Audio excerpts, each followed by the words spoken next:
नमस्कार दोस्तों, crescent education classes में आप सभी का स्वागत है। उम्मीद करते हैं सभी लोग स्वस्थ हैं और अच्छी तैयारी आपकी चल रही होगी उत्तराखंड एलटी 2024 की। हमारी दोस्तों विशेष सीरीज़ जिसमें आपकी ज़रूर मदद कर रही होगी।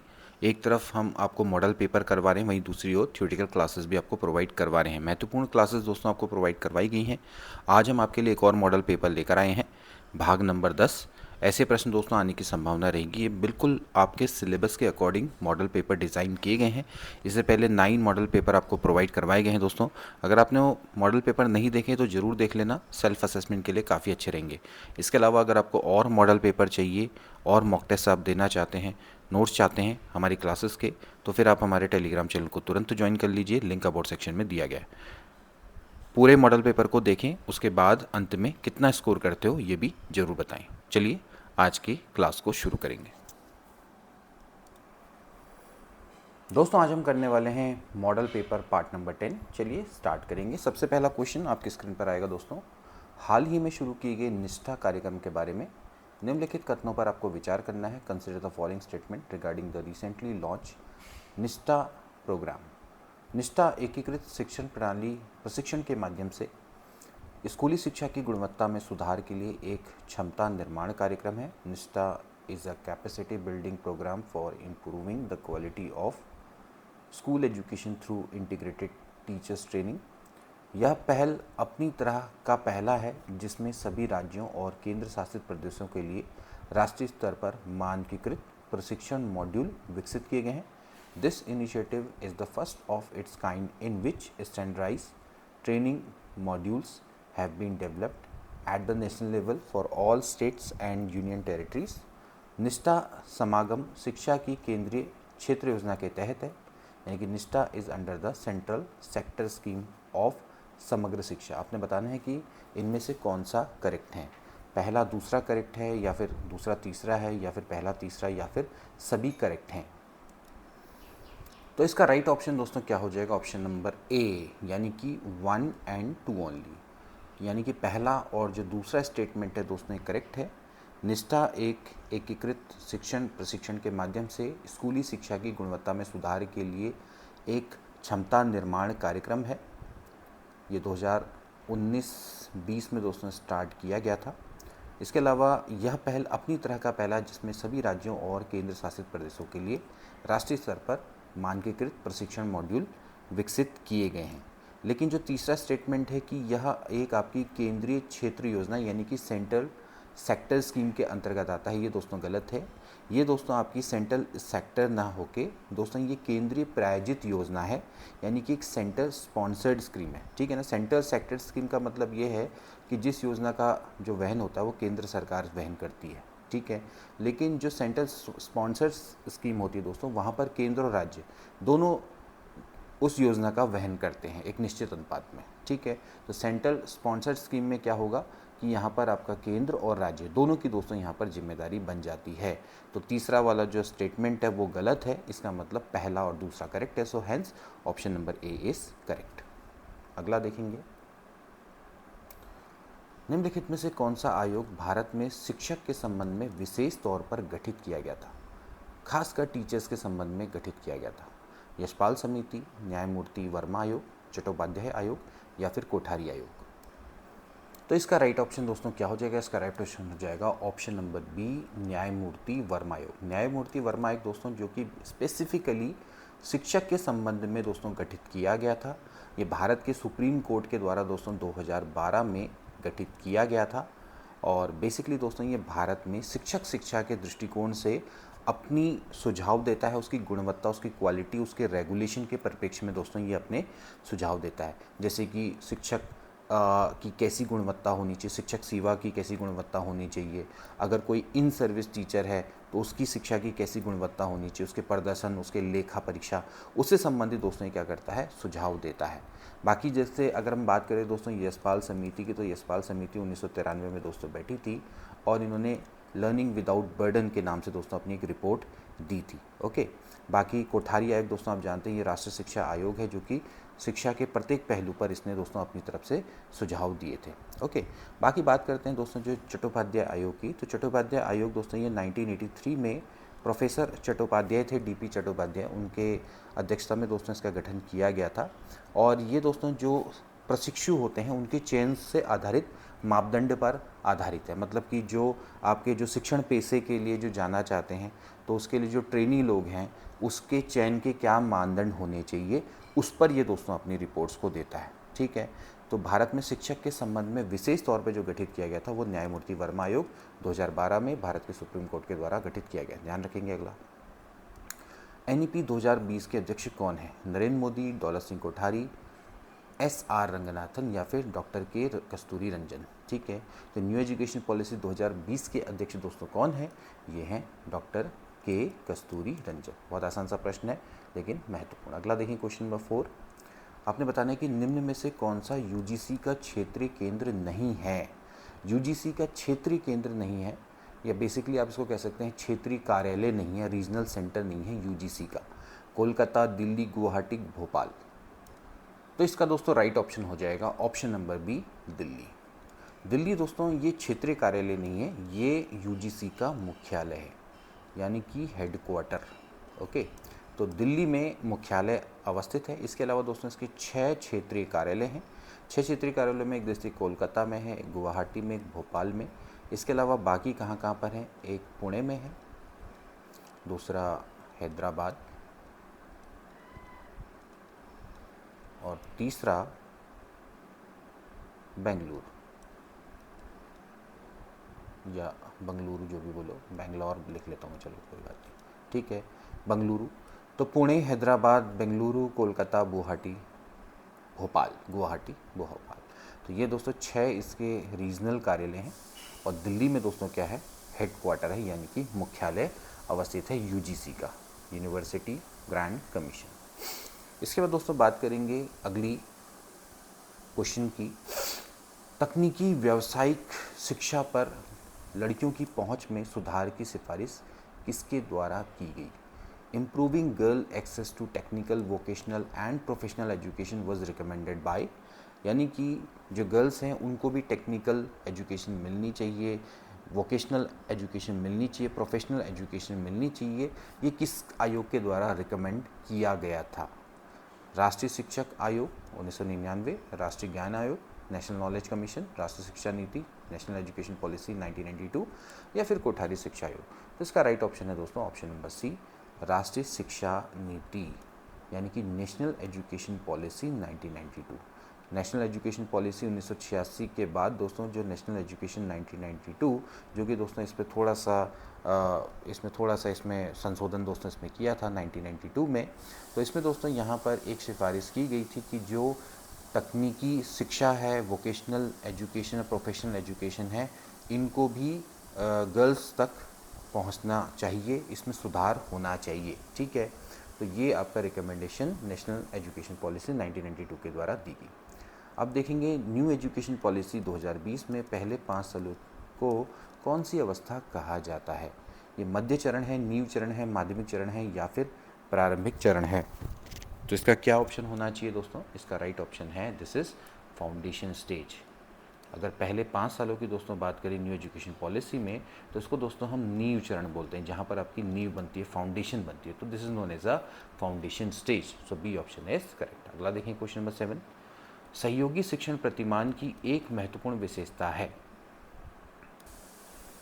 विद्यार्थी अंतः पारस्परिक द्वारा कार्य करते हैं, कठिन ग्रेडिंग से मुक्त हैं, समूह आकार महत्वपूर्ण नहीं, या फिर उपरोक्त सभी। तो अगर आप कोलैबोरेटिव लर्निंग मॉडल की दोस्तों बात करें, शिक्षण के प्रतिमान से दोस्तों हम बात करें हैं, तो इसमें क्या दोस्तों ऑप्शन करेक्ट होना चाहिए? जब सहकारी शिक्षण प्रतिमान, सहयोगी शिक्षण प्रतिमान की दोस्तों बात आती है, तो फिर विद्यार्थी इसमें अंतः पारस्परिक द्वारा कार्य करते हैं, यानी कि स्टूडेंट वर्क्स म्यूचुअली, एक दूसरे का दोस्तों क्या करते हैं? सहयोग करते हैं। ठीक है, इसी को दोस्तों सहयोगी या फिर सहकारी शिक्षण प्रतिमान दोस्तों बोला जाता है। एटकिंसन और स्मिथ के द्वारा दोस्तों ये मॉडल दिया गया था 1991 में, और इसमें दोस्तों बालक समूह में विभाजित होकर आपस में दोस्तों चर्चा करते हैं और सहयोग करते हैं, एक दूसरे का प्रतिस्पर्धा ना करके एक दूसरे का सहयोग करके कार्य करते हैं। तो अगला देखेंगे क्वेश्चन नंबर 8, अभिक्रमिक अनुदेशन क्या है? यानी कि प्रोग्राम इंस्ट्रक्शन क्या है, क्या ये कक्षा कक्ष अधिगम है, स्वतः अधिगम है, अध्यापक केंद्रित अधिगम है, या फिर इनमें से कोई नहीं। तो देखिए अभिक्रमित अनुदेशन दोस्तों आपका सेल्फ लर्निंग के अंतर्गत आता है, यानी कि एक तरह की सेल्फ लर्निंग है। ठीक है, BF स्किनर के द्वारा दोस्तों इसको प्रतिपादित किया गया था और उनके ये क्रिया प्रसूत सिद्धांत पर दोस्तों आधारित है। इसमें बालक स्वतः अपनी गति से सीखता है। ठीक है, इसमें पुनर्बलन का महत्वपूर्ण रोल है। इसमें पुनर्बलन उसको तुरंत मिलता है, फीडबैक तुरंत मिलता है और अपना वो स्वमूल्यांकन भी कर पाता है। अगला देखिए क्वेश्चन नंबर 9, कंप्यूटर सहायक अधिगम CAL किस प्रकार के अधिगमकर्ता के लिए उपयोगी है? प्रत्येक व्यक्ति के लिए, केवल धीमी गति वाले अधिगमकर्ता, केवल प्रतिभाशाली अधिगमकर्ता, या केवल औसत बुद्धि लब्धि वाले अधिगमकर्ता? तो राइट ऑप्शन है option number A, computer aided learning it is useful for everyone. प्रत्येक व्यक्ति के लिए दोस्तों ये यूज़फुल है, ना सिर्फ धीमी गति वाले अधिगमकर्ता, प्रतिभाशाली या फिर केवल औसत बुद्धि वाले अधिगमकर्ता। ठीक है, सभी के लिए दोस्तों ये यूज़फुल है। अगला देखिए क्वेश्चन नंबर 10, भारतीय पुनर्वास परिषद एक है, rehabilitation council of India RCI क्या है? एक सरकारी निकाय जो वंचित, विकलांग और विशेष शैक्षिक आवश्यकताओं वाले समुदाय के लिए काम करता है। संसद के एक अधिनियम के तहत वैधानिक निकाय में संशोधन किया गया है। यह नीति निःशक्त महिलाओं और बच्चों के पुनर्वास पर भी केंद्रित है। संगठन एक ऐसा वातावरण बनाने की दृष्टि से जो पुनर्वास उपाय प्रदान करता है। आपने बताना है कि इन चारों में से कौन कौन से स्टेटमेंट करेक्ट है। तो इसका राइट ऑप्शन दोस्तों बता दें, इसका राइट ऑप्शन है ऑप्शन नंबर बी, यानी कि पहला और जो दूसरा है ये स्टेटमेंट आपके करेक्ट हैं, तीसरा और चौथा स्टेटमेंट आपके गलत है। सबसे पहली बात करेंगे भारतीय पुनर्वास परिषद की। दोस्तों ये एक सोसाइटी के रूप में पंजीकृत हुआ था 1986 में, एंड देन उसके बाद सितंबर 1992 में भारतीय पुनर्वास परिषद अधिनियम दोस्तों स्थापित किया गया और उसी के क्रम में दोस्तों इसको 22 जून 1993 को स्टैब्लिश किया गया एक सांविधिक निकाय के रूप में। ठीक है, तो ये दोस्तों वही सरकारी निकाय है जो कि वंचित, विकलांग और विशेष शैक्षिक आवश्यकताओं वाले समुदाय के लिए काम करता है और इसमें संसद के एक अधिनियम के तहत वैधानिक निकाय में संशोधन किया है। इसको वैधानिक निकाय के रूप में स्थापित किया गया, एक सांविधिक निकाय के रूप में स्थापित किया गया। तो पहला दूसरा स्टेटमेंट तो बिल्कुल करेक्ट है। अब ये नीति निःशक्त महिलाओं और बच्चों के पुनर्वास पर भी केंद्रित है, ये केंद्रित नहीं है कोई स्पेसिफिकली महिलाओं और बच्चों के लिए नहीं, सभी के लिए दोस्तों ये है, सभी तरह के विकलांगों के लिए दोस्तों ये पर ये केंद्रित है। और ये संगठन ऐसा वातावरण बनाने की दृष्टि से जो पुनर्वास उपाय प्रदान करता है, ये भी दोस्तों गलत है, पुनर्वास के उपाय दोस्तों प्रदान नहीं करता है। तो 1 और 2 वाला आपका करेक्ट हो जाएगा। ठीक है, तीसरा और चौथा नॉट करेक्ट। अगला देखेंगे क्वेश्चन नंबर 11, सर्व शिक्षा अभियान का मुख्य उद्देश्य है UEE और UEE का फुल फॉर्म क्या है? Unitary elementary education, universalisation of easy education, प्राथमिक शिक्षा का सार्वभौमिकरण, या फिर यूनियन ऑफ एलिमेंट्री एजुकेशन। तो इसका राइट ऑप्शन दोस्तों क्या हो जाएगा? इसका राइट ऑप्शन हो जाएगा ऑप्शन नंबर सी, प्राथमिक शिक्षा का सार्वभौमिकरण। UEE का फुल फॉर्म है यूनिवर्सलाइजेशन ऑफ एलिमेंट्री एजुकेशन। देखिए प्राथमिक शिक्षा का सार्वभौमिकरण सर्व शिक्षा अभियान का मुख्य ऑब्जेक्टिव था। 2001-2002 में दोस्तों जो सर्व शिक्षा अभियान है इसको शुरू किया गया था और इस कार्यक्रम का दोस्तों लक्ष्य यही था कि 2010 तक पूरे भारत में UEE को हासिल करना, यानी कि यूनिवर्सलाइजेशन ऑफ एलिमेंट्री एजुकेशन, सार्वभौमिकरण, प्राथमिक शिक्षा का सार्वभौमिकरण, यानी कि जो प्राथमिक शिक्षा है वो सबको पहुंचनी चाहिए, सबको सर्वसुलभ होनी चाहिए। इसमें किसी की पृष्ठभूमि, लिंग या स्थान की परवाह किए बिना सभी को दोस्तों ये शिक्षा मिलनी चाहिए। 6 से 14 वर्ष तक के आयु तक के बालकों को प्राथमिक शिक्षा मिलनी चाहिए। ठीक है, प्रारंभिक शिक्षा। तो यही दोस्तों इस अभियान का मुख्य उद्देश्य था। अगला देखें question number 12, Kasturba Gandhi STDR योजना में छात्रा को 12वीं में कितने प्रतिशत अंक लाने पर इस योजना की पात्रता होगी? 50%, 30%, 40% या फिर इनमें से कोई नहीं? तो इसका राइट ऑप्शन क्या है दोस्तों? इसका राइट ऑप्शन है ऑप्शन नंबर ए, यानी कि 50%। अब देखिए कस्तूरबा गांधी बालिका विद्यालय योजना की दोस्तों हम पहले बात कर लेते हैं। ये योजना दोस्तों हुई थी अगस्त 2004 में स्टार्ट। अब इसका मेन उद्देश्य यही था दोस्तों कि जो अनुसूचित जाति, अनुसूचित जनजाति, OBC या फिर अल्पसंख्यक समुदाय या फिर जो गरीबी रेखा से नीचे के परिवार की लड़कियां हैं, इनको शैक्षिक सुविधा प्रदान करना, इनको आवासीय स्कूलों की सुविधा प्रदान करना, यही दोस्तों इसका मेन उद्देश्य था। अब इसी के अंतर्गत दोस्तों चलती है कस्तूरबा गांधी STDR योजना। इसमें दोस्तों आपको मिलती है शैक्षिक छात्रवृत्ति, ठीक है। बस बेसिकली जो इन स्कूलों से पढ़ने वाली छात्राएं हैं, ये अगर 10वीं या फिर 12वीं में अच्छे प्रतिशत अंक लाती हैं, वैसे जनरली दोस्तों ये योजना मैं आपको बता दूं, ये उच्च प्राथमिक विद्यालय तक के लिए है, लेकिन कई कई जगह पे दोस्तों ये 12वीं तक भी योजना को विस्तारित किया गया है, यानी कि 12वीं कक्षा की छात्राएँ भी पढ़ाई जाती हैं। तो मैं आपको बता रहा हूँ कि 12वीं कक्षा में आपको 50% दोस्तों लाने पड़ेंगे, तब जाके ये इस योजना के लिए, कस्तूरबा गांधी STDR योजना के लिए एलिजिबल होते हैं। इसमें इनको 4,000 रुपये मिलते हैं ग्रेजुएशन करने के लिए, ठीक है, FDR के रूप में। तो 4,000 रुपये अगले 3 सालों तक दोस्तों मिलते हैं। तो ये आपकी कस्तूरबा गांधी STDR योजना है। इसी तरह से जो अन्य विद्यालय जहाँ पर उच्च प्राथमिक तक प्रोवाइड करवाया जाता है, तो वहाँ पर अगर 10वीं में 50% लाते हैं तो फिर 2,000 रुपये FDR के रूप में अगले 2 सालों तक दोस्तों प्रोवाइड करवाए जाते हैं, ताकि वो 12वीं कर सकें, ठीक है। तो उसको ध्यान रखेंगे, कस्तूरबा गांधी योजना बेसिकली आपकी उच्च प्राथमिक के लिए ही दोस्तों आवश्यक योजना है, मतलब वहीं तक ही प्रोवाइड करवाई जाती है, बेसिकली उसी के लिए ही ये स्टार्ट की गई है। अगला देखिए क्वेश्चन नंबर 12। तो देखिए, कस्तूरबा गांधी बालिका विद्यालय में किस कक्षा की बालिकाएं निःशुल्क अध्ययन करती हैं? तो जैसे मैंने अभी आपको बताया, प्राथमिक कक्षाएं, उच्च प्राथमिक कक्षाएं, माध्यमिक कक्षाएं या फिर उच्च माध्यमिक कक्षाएं। तो इसका जो प्रावधान है दोस्तों वही है कि उच्च प्राथमिक कक्षाओं, ठीक है, माध्यमिक कक्षाओं नहीं, उच्च प्राथमिक कक्षाओं तक ही बालिकाएं निःशुल्क अध्ययन यहाँ पर करती हैं, ठीक है। तो बी ऑप्शन करेक्ट हो जाएगा। अगला देखिए क्वेश्चन नंबर 14। राष्ट्रीय माध्यमिक शिक्षा अभियान यानी कि RMSA रमसा किस वर्ष दोस्तों स्टार्ट किया गया? 2010 में, 2009 में, 2000 में, 2006 में? तो इसका राइट ऑप्शन दोस्तों क्या हो जाएगा? राइट ऑप्शन हो जाएगा ऑप्शन नंबर बी। देखिए, जो राष्ट्रीय माध्यमिक शिक्षा अभियान है दोस्तों, ये आपका 2009 में दोस्तों स्टार्ट किया गया था। जब सर्व शिक्षा अभियान की सफलता हुई थी, तो उसके बाद दोस्तों फिर माध्यमिक शिक्षा की भी डिमांड बढ़ने लग गई थी। देखिए, जो आपका SSA था, सर्व शिक्षा अभियान था, वो प्राथमिक शिक्षा के लिए था। अब जो लोग प्राथमिक शिक्षा पार करके आ रहे थे, उसके बाद फिर उनको माध्यमिक शिक्षा की भी आवश्यकता पड़ी। तो फिर 2009 में दोस्तों ये रमसा अभियान को स्टार्ट किया गया। इसके अंतर्गत हर 5 किलोमीटर के दायरे में एक माध्यमिक स्कूल खोलने की कवायद चली। तो ये 2009 में दोस्तों शुरू किया गया RMSA, राष्ट्रीय माध्यमिक शिक्षा अभियान। अगला चलेंगे क्वेश्चन नंबर 15। एकल प्रयास अधिगम का नियम किससे संबंधित है? एकल प्रयास अधिगम का नियम किससे संबंधित है? Law of single attempt learning, BF Skinner, Albert Bandura, Edwin Ray Guthrie या फिर क्लार्क हल? तो एकल प्रयास अधिगम का जो नियम है दोस्तों, ये आपका एडवन रे गथरी से दोस्तों संबंधित है। एडवन रे गथरी ये कि दोस्तों ये व्यवहारवादियों के दोस्तों ये बारंबारता का जो नियम है, इनका मानना था कि जब आप बार बार प्रयास करेंगे तभी जाके जो स्टिमुलस एंड रिस्पॉन्स, इसमें दोस्तों संबंध स्थापित होता है। उद्दीपन और अनुक्रिया में संबंध स्थापित करना ही दोस्तों लर्निंग माना गया है, ठीक है। अब आप उद्दीपन और अनुक्रिया में संबंध करने के कितने तरीके हैं? बहुत सारे तरीके हैं, सब ने अपने अपने तरीके से अपने सिद्धांतों को दोस्तों बताया है। बेसिकली जितने भी व्यवहारवादियों का यही मानना है कि उद्दीपन और अनुक्रिया, उसमें संबंध स्थापित हो जाना ही लर्निंग है, यानी कि अधिगम है। अब कुछ लोगों ने इसमें अभ्यास को महत्वपूर्ण माना, रिपीटेशन को महत्वपूर्ण माना, उसमें पुनर्बलन को महत्वपूर्ण माना, यानी कि पुनर्बलन उनके लिए बहुत इम्पॉर्टेंट था, ठीक है ना। लेकिन कुछ ऐसे मनोवैज्ञानिक थे जिन्होंने कि पुनर्बलन को इम्पॉर्टेंट नहीं माना।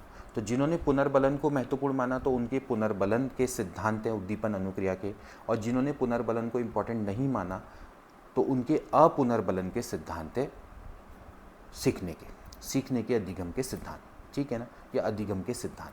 तो इसमें एडवन रे गुथरी आते हैं। तो एडवन रे गुथरी ने इम्पॉर्टेंट नहीं माना है पुनर्बलन को, इन्होंने एकल प्रयास अधिगम का नियम दिया है। इन्होंने सिंपल से माना है कि एक ही प्रयास में स्टिमुलस और रिस्पॉन्स के बीच में संबंध स्थापित हो जाता है, जिसको कि अधिगम कहा जाता है, ठीक है। तो एकल प्रयास अधिगम का नियम, सी ऑप्शन इज राइट। अगला देखिए क्वेश्चन नंबर 16। हिप्पोक्रेटस द्वारा किए गए वर्गीकरण के अनुसार जो बालक निराशावादी, दुखी और संवेगात्मक रूप से कमजोर होते हैं, उन्हें क्या कहा जाता है? तो देखिए, हिप्पोक्रेटस के द्वारा दोस्तों जो व्यक्तित्व का वर्गीकरण किया गया था, वो सबसे पुराना दोस्तों वर्गीकरण है, और ये शरीर में बहने वाले द्रव्य के आधार पर दोस्तों इन्होंने इस वर्गीकरण को किया था, ठीक है, किसी बहने वाले जो द्रव्य उसकी अधिकता के कारण जो व्यक्ति है उसके व्यक्तित्व में परिवर्तन आते हैं, ये हिप्पोक्रेटस का दोस्तों कहना था। तो इसका जो राइट ऑप्शन हो जाएगा दोस्तों वो हो जाएगा विषादग्रस्त। विषादग्रस्त जिनको कि मेलनकोलिक इनके द्वारा बोला गया है।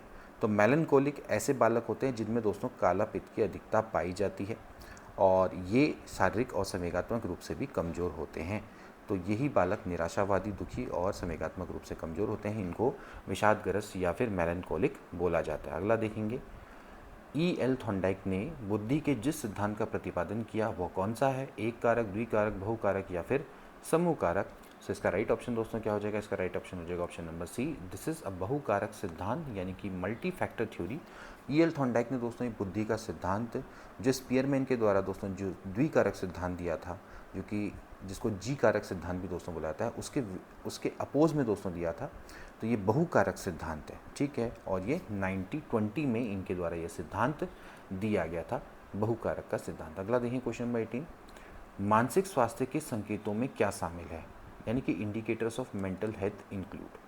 सबसे पहले संवेगात्मक संतुलन, हास्य की भावना परत यानी कि सेंस ऑफ ह्यूमर, इसके अलावा आंतरिक अभिप्रेरणा इंट्रिंसिक मोटिवेशन, बाह्य अभिप्रेरणा एक्सट्रिंसिक मोटिवेशन। तो इनमें से कौन सा करेक्ट आपने बताना है? ऑप्शन नंबर 1, 2, 3 यानी कि 1, 2, 3 ये तीनों करेक्ट हैं, चौथा वाला करेक्ट नहीं है। वो बालक जिसका मानसिक स्वास्थ्य अच्छा होगा, वो इमोशनली बैलेंस होगा, उसमें सेंस ऑफ ह्यूमर अच्छा होगा, उसमें इंट्रिंसिक मोटिवेशन होगा, उसको एक्सटर्नल मोटिवेशन की आवश्यकता नहीं होती है। तो यहाँ पर ए ऑप्शन करेक्ट हो जाएगा। अगला देखें क्वेश्चन नंबर 19, मध्यावधि परीक्षा एक उदाहरण है, यानी कि mid term examination is an example of. Mid time examination किसका उदाहरण है? ये फॉर्मेटिव असेसमेंट है, रचनात्मक मूल्यांकन या फिर क्राइटेरिया रेफरेंस असेसमेंट या फिर मानदंड संदर्भित मूल्यांकन बोलते हैं, योगात्मक मूल्यांकन है या फिर नैदानिक मूल्यांकन है। So it is an example of दोस्तों समेटिव असेसमेंट, यानी कि दोस्तों योगात्मक मूल्यांकन का एक उदाहरण है। क्योंकि दोस्तों जो मध्यावधि परीक्षा होती है इसका एक निश्चित समय होता है, 6 महीने के बाद होती है, या आप कह सकते हैं कि अर्धवार्षिक परीक्षा आप इसको कह सकते हैं, मिड टर्म एग्जामिनेशन। तो ये दोस्तों एक निर्धारित समय है, इसमें निर्धारित करिकुलम होता है दिया हुआ, तो ये उसके बाद दोस्तों होती है। तो यहाँ पर क्या है, ये योगात्मक मूल्यांकन का एक भाग होती है, समेटिव असेसमेंट का भाग होती है। अगला देखेंगे, चुनौतीपूर्ण और कठिन निष्पादन में प्रवीणता की संतुष्टि प्राप्ति क्या कहलाती है? What is the satisfaction of achieving proficiency in challenging and difficulties task. So इसको इंटेलिजेंस बोलते हैं, लर्निंग बोलते हैं, उपलब्धि अभिप्रेरणा बोलते हैं या फिर एडजस्टमेंट। सो राइट ऑप्शन क्या हो जाएगा दोस्तों? इसको उपलब्धि अभिप्रेरणा बोला जाएगा।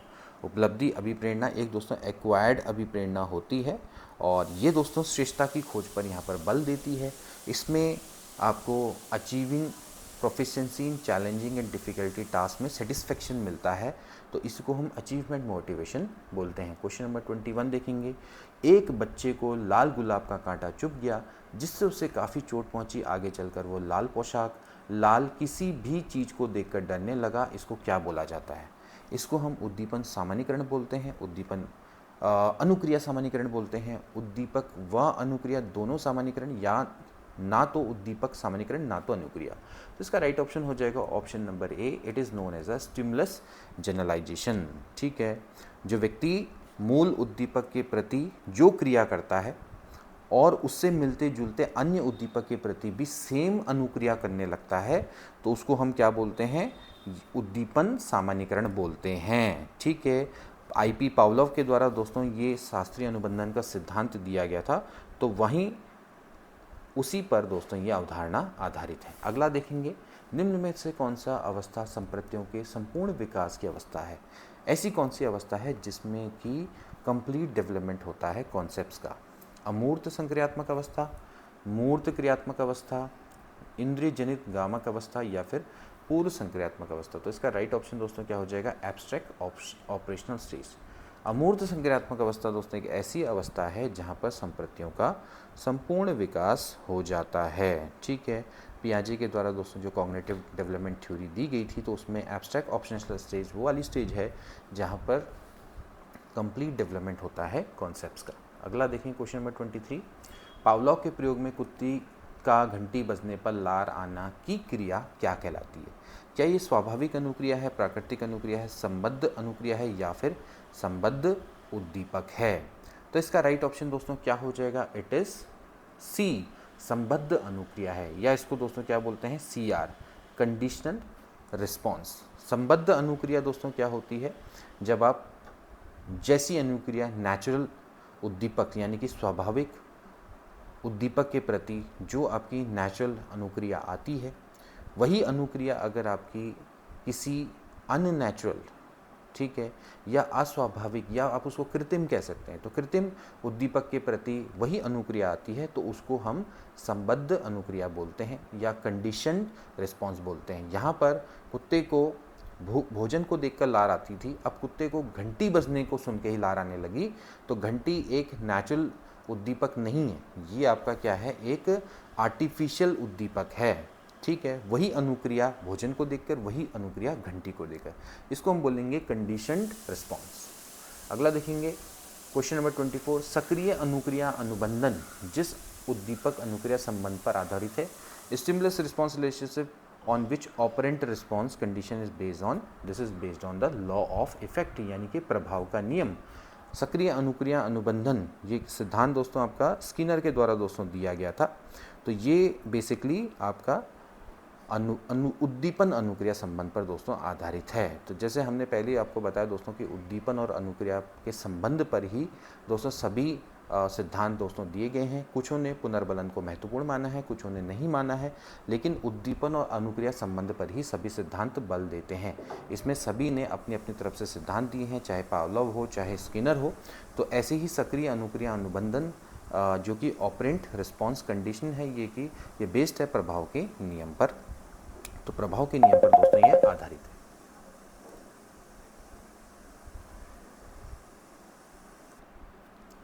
अगला क्वेश्चन देखेंगे दोस्तों, क्वेश्चन नंबर 25, निम्न में से कौन सा थॉर्नडाइक के सीखने के नियमों का हिस्सा नहीं है। तत्परता का नियम, साहचर्य का नियम, अभ्यास का नियम या फिर प्रभाव का नियम। तो आपने बताना है कि कौन सा सीखने के नियमों का हिस्सा नहीं है दोस्तों। तो साहचर्य का नियम ये सीखने के नियमों का दोस्तों हिस्सा नहीं है। थॉर्नडाइक के दोस्तों 3 मुख्य नियम हैं, वो है तत्परता का नियम, अभ्यास का नियम और प्रभाव का नियम। हालांकि इसके अलावा 5 गौण नियम भी है, लेकिन उसमें साहचर्य परिवर्तन का उल्लेख है, साहचर्य का कोई नियम नहीं है। तो साहचर्य का नियम, लॉ ऑफ एसोसिएशन, ये इसके सीखने के नियमों का हिस्सा नहीं। अगला क्वेश्चन देखें दोस्तों, क्वेश्चन नंबर 26, बाल वाटिका में एनईपी 2020 के मुताबिक शिक्षा का जिम्मेदार कौन होगा। ठीक है, who is responsible for education in बाल वाटिका एज पर एनईपी 2020। विभिन्न विषयों में विशेषज्ञता रखने वाले योग्य शिक्षक, या फिर मेंटरिंग प्रोग्राम के तहत वरिष्ठ स्कूल के छात्र, ईसीसीई पात्र शिक्षक, या फिर बच्चों के माता पिता। तो देखिए दोस्तों, इसका राइट आंसर हो जाएगा ईसीसीई पात्र शिक्षक। बाल वाटिका में दोस्तों जो बच्चे होंगे उनकी शिक्षा का जो जिम्मेदारी होगी वो जो ईसीसीई पात्र शिक्षक होंगे, अर्ली चाइल्डहुड केयर एजुकेशन के लिए दोस्तों जो एलिजिबल टीचर होंगे, यही दोस्तों इनके सभी चीज़ों के लिए जिम्मेदार होंगे, इनकी शिक्षा के लिए यही टीचर्स आपके जिम्मेदार होंगे। ओके, तो इस तरह से ऑप्शन नंबर जो सी है दोस्तों वो आपका क्या हो जाएगा, करेक्ट हो जाएगा। ठीक है, अब बाल वाटिका स्तर पर क्या होंगे दोस्तों, जो छोटे बच्चे हैं उनको फिर गतिविधियों के माध्यम से आपने सिखाना होगा, करके सिखाना होगा। ठीक है, इसमें कई गतिविधियां होंगी, संगीत गतिविधि हो सकती है, नृत्य हो सकता है, खेल, कहानी सुनाना, ये सभी गतिविधियां होंगी। तो ऑप्शन नंबर सी आपका करेक्ट होगा। अगला देखिए क्वेश्चन नंबर 27, राष्ट्रीय शिक्षा नीति के घोषित उद्देश्यों के अनुसार मूल्यांकन पैटर्न के संदर्भ में परख का फोकस क्या है। परख किस चीज़ पर दोस्तों फोकस करता है।